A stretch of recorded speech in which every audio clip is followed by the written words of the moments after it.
नहमदु नसल्ली अला रसूलिहिल करीम अम्मा बाद बिस्मिल्लाहिर्रहमानिर्रहीम। मोहतरम नाज़रीन, आज के इस पुरफितन दौर में बेशुमार फितने उठ रहे हैं और इनमें से अक्सर फितने ऐसे हैं जो इस्लाम की बुनियादी तालीमात से इन्हिराफ का दर्स दे रहे हैं और इस्लाम के ख़िलाफ़ लोगों को खड़ा कर रहे हैं, उनकी ज़हनसाज़ी कर रहे हैं।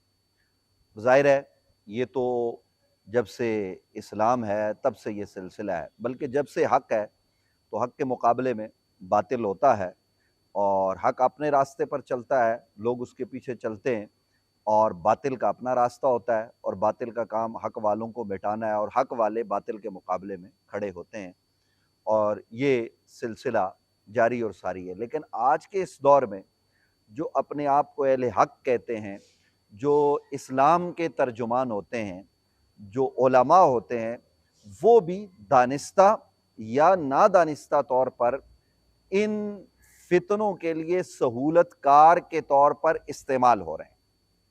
वो ऐसे कि इस्लाम की जो तालीमात हैं वो ऐसी तालीमात हैं कि जिसमें दलील से बात की जाती है, जिसमें अल्लाह की वहदानियत, नबी अलैहिस्सलाम की रिसालत, कुरान मजीद, फ़ुरक़ान हमीद, ये तमाम तर चीज़ें जब बयान होती हैं तो इसके पीछे दलील की क़ुव्वत कार फरमा होती है। लेकिन अब कुछ लोग दलील से आरी जब मनसबे वाज़ व नसीहत पर बैठते हैं या मिंबर रसूल पर बैठते हैं तो वहाँ वो गालम गलोच करते हैं, ऐसी ज़ुबान का इस्तेमाल करते हैं कि अल अमान वल अफ़ीस। न ऐसी ज़ुबान नबी अकरम सल्लल्लाहु अलैहि वसल्लम ने कभी इस्तेमाल की, क्योंकि आप तो अल्लाह के रसूल हैं।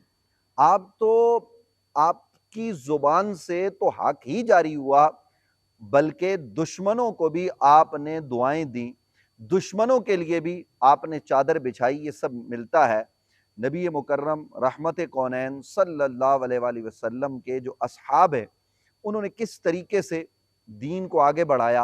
आपकी अहले बैत अतार हैं, हज़रात हसनैन करीमैन हैं। तो आज जो उलमा हैं जो गालम गलोच बातिल फ़िरक़ों को या इसी तरीके से दूसरे मज़ाहिब को जब वो गालम गलोच से मामला करते हैं तो इससे फिर लोग इल्हाद की तरफ बढ़ते हैं और लोग लिखते हैं। अब तो ये दुनिया में कोई ऐसी पोशीदा चीज़ रही नहीं कि इस पर कोई पर्दा डाला जाए। अब तो ये हकीकत अज़र मिन अश-शम्स है कि आप उन साइट्स पर जाकर देख लें कि उलमा की गालियाँ और नीचे लिखा हुआ है कि अल उलमा वरसतुल अंबिया, और फिर उसके बाद नीचे लिखा हुआ है कि ये गालियाँ दे रहे हैं तो जिनके वारिस है माज़अल्लाह, फिर उनके हवाले से वो जुमले में अपनी ज़ुबान से अदा नहीं कर सकता। तो इसलिए मेरी तमाम ही उलमाए किराम से गुजारिश है कि वो दलील की क़ुव्वत से बात करें। देखिए, आज अगर हम कादियानियों को भी गाली देते हैं तो वो उस गाली का मिसयूज़ करते हैं। आप गालम गलोच से परहेज़ करें। किसी को मलऊन कहना ये गाली नहीं है, लानत का लफ्ज़ ये गाली नहीं है। ये तो कुरान मजीद फ़ुरक़ान हमीद ने इस्तेमाल किया है, लानतुल्लाहि अलल काज़िबीन, और इसके अलावा मुख्तलिफ़ मौक़े पर। लानत का माना होता है अल्लाह की रहमत से दूर हो जाना, लेकिन माँ बहन की नंगी गालियाँ देना ये तो किसी को भी दुरुस्त नहीं है कि आप गाली देकर बात करें। आप क़ुव्वत दलील से बात करें। हुज़ूर आला मामूर मिनर रसूल ताजदार गोल्डा हज़रत सैयदना ख्वाजा पीर मेहर अली शाह मुजद्दद गोल्डवी रदी अल्लाह ताला अन्हु का तो बराह रास्त मामला मिर्ज़े के साथ था। आपने उसको गालम गलोच नहीं की, बल्कि क़ुव्वत दलील से बात की।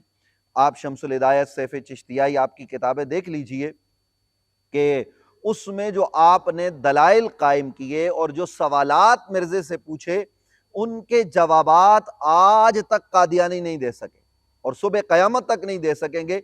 ये है क़ुव्वत दलील। तो आज हमें दलील की दुनिया में रहकर बात करनी चाहिए, अपने मुखालिफिन को गालम गलोच नहीं करनी चाहिए।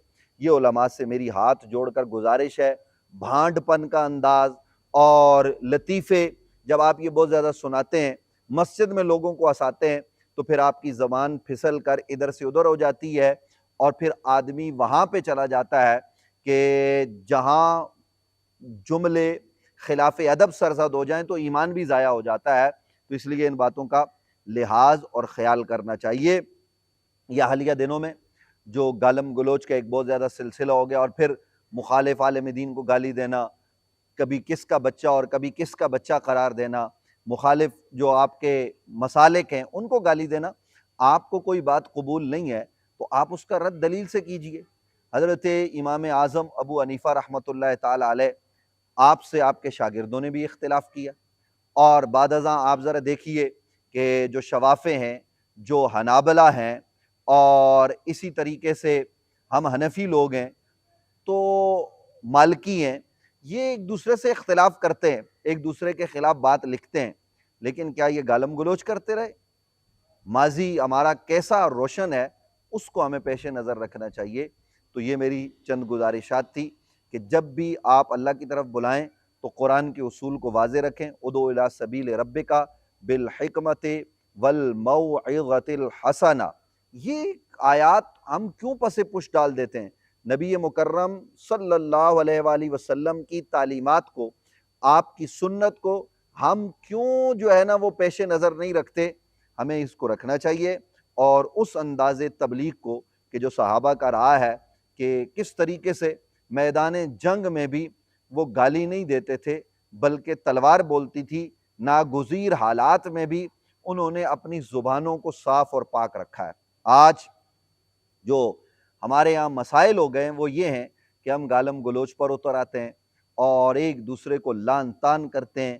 اب تو پہلے ایک دوسرے کو کافر کہا جاتا تھا، اب آہستہ آہستہ جو ہے نا وہ ایک ہی مسلک کے لوگ ایک دوسرے کو ننگی گالیاں دے رہے ہوتے ہیں، اور اس سب کا فائدہ ملحدین کو ہو رہا ہے، ان لوگوں کو ہو رہا ہے کہ جو اسلام کے خلاف روز اول سے لگے ہوئے ہیں، ان کی جو ذریت ہے وہ اس سے فائدہ اٹھاتی ہے، اور پھر پاکستان کے نوجوان گمراہ ہو رہے ہیں بہت زیادہ تعداد میں۔ تو اس کا وبال کس کے سر ہوگا؟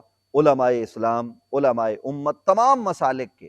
ان سے یہ گزارش ہے، ہاتھ جوڑ کر خدا را اپنی زبان پر کنٹرول کریں، اور اپنے آپ کو بارگاہ رسالت مآب صلی اللہ علیہ وآلہ وسلم میں ادنا غلام کے طور پر پیش کر کے وہاں کی تعلیمات کو آپ پیش نظر رکھیں اور اس انداز تبلیغ کو آگے بڑھائیں، تو یقیناً کامیابی بھی ملے گی اور ہمارا نوجوان راہ راست پر گامزن بھی ہوگا۔